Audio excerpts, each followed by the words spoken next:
दुख में किसी का साथ मत छोड़ना। एक बार एक शिकारी शिकार करने के लिए जंगल में पहुंचा। उसने अपने तीर पर बहुत ही खतरनाक जहर लगाया और शिकार को निशाना बनाकर करके उस तीर को छोड़ा, लेकिन उसका तीर चूक गया और तीर एक पेड़ पर जा लगा। वह पेड़ बहुत ही हरा भरा और बहुत सारे तोते उस पर रहते थे। जैसे ही वह जहरीला तीर उस पेड़ पर जाकर लगा, वह पेड़ धीरे धीरे सूखने लगा और उस पेड़ पर जो भी तोते रहते थे एक एक करके उस पेड़ को छोड़कर जाने लगे। उस बड़े से पेड़ के कोटर में एक बहुत ही बुढ़ा तोता रहता था, जो बहुत ही धर्मात्मा और अच्छे मन का था। सभी तोते उस पेड़ को छोड़कर जाने लगे थे, लेकिन वह बुढ़ा तोता जाता था, दाना लेकर आता और उसी कोटर में आकर बैठ जाता था, परंतु उस पेड़ को छोड़ने को तैयार नहीं था। बुढ़े तोते को साथियों ने कई बार आकर उसे समझाया कि यह पेड़ सूख रहा है और किसी दिन भी गिर जाएगा, चलो किसी और पेड़ पर चलकर रहा जाए, परंतु वह बुढ़ा तोता वहां से जाने का तैयार नहीं हो रहा था। अब यह बात देवराज इंद्र तक पहुंची। उन्होंने बताया गया कि एक तोता है, वह जिस पेड़ पर रहता है उस पेड़ पर एक जहरीला तीर लगने के कारण सूखने, गिरने और खत्म होने के कगार पर आ पहुंचा है, और एक बुढ़ा तोता अभी भी वहीं पर रह रहा है।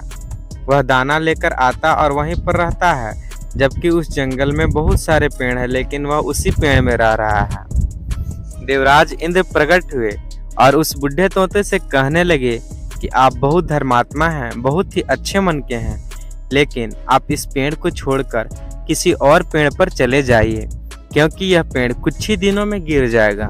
तालाब के पास बहुत से बड़े बड़े हरे भरे पेड़ हैं, बड़े बड़े कोटर हैं, उन पेड़ों पर फल भी लगे हुए हैं, वहीं पर तोड़कर खा सकते हैं, परंतु यहाँ से आप चले जाएं। तोता बोला, माफ कीजिएगा, इस पेड़ ने मुझे जीवन दिया है, शिकारियों से मेरी रक्षा है, हर मौसम में मेरे साथ रहा, यह कोटर मेरा घर है, यहाँ मैं पला बढ़ा हूँ, इस पेड़ को छोड़कर कैसे जा सकता हूँ? इस पेड़ पर संकट आया है तो क्या मैं इसे छोड़कर चला जाऊँ? मैं ऐसा कभी नहीं कर सकता। देवराज इंद्र तोते की इस बात से बहुत प्रसन्न हुए। उन्होंने तोता से कहा, मैं आपकी इस बात से बहुत ही खुश हूँ, मांगो जो आपको मांगना हो।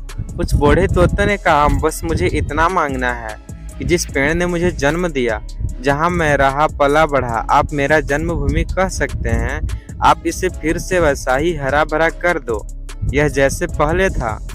देवराज इंद्र ने अमृत से उस पेड़ को सींच दिया और पहले की तरह हरा भरा कर दिया। अब वापस से उस पेड़ पर आकर बाकी तोते रहने लगे। वह बुढ़ा तोता कुछ समय तक और जिंदा रहा, फिर उसकी मृत्यु हो गई और वह स्वर्ग में चला गया। यह कहानी हमें सिखाती है कि जब भी किसी इंसान का बुरा दौर आता है तो इमोशनली वह टूट जाता है, उसे किसी के सहारे की ज़रूरत होती है, किसी की आवश्यकता होती है। अगर आप ऐसे में समय में उसे छोड़कर चले जाएंगे, उससे बात नहीं करेंगे, मुंह मोड़ लेंगे, तो आपसे बुरा कोई नहीं है, क्योंकि आप किसी के खुशी का साथी बने या ना, लेकिन हमेशा किसी के दुख का साथी जरूर बनना चाहिए। दोस्तों, वीडियो अच्छी लगी तो प्लीज़ वीडियो को लाइक कीजिए, शेयर कीजिए, चैनल पर नए हैं तो सब्सक्राइब कर लीजिए।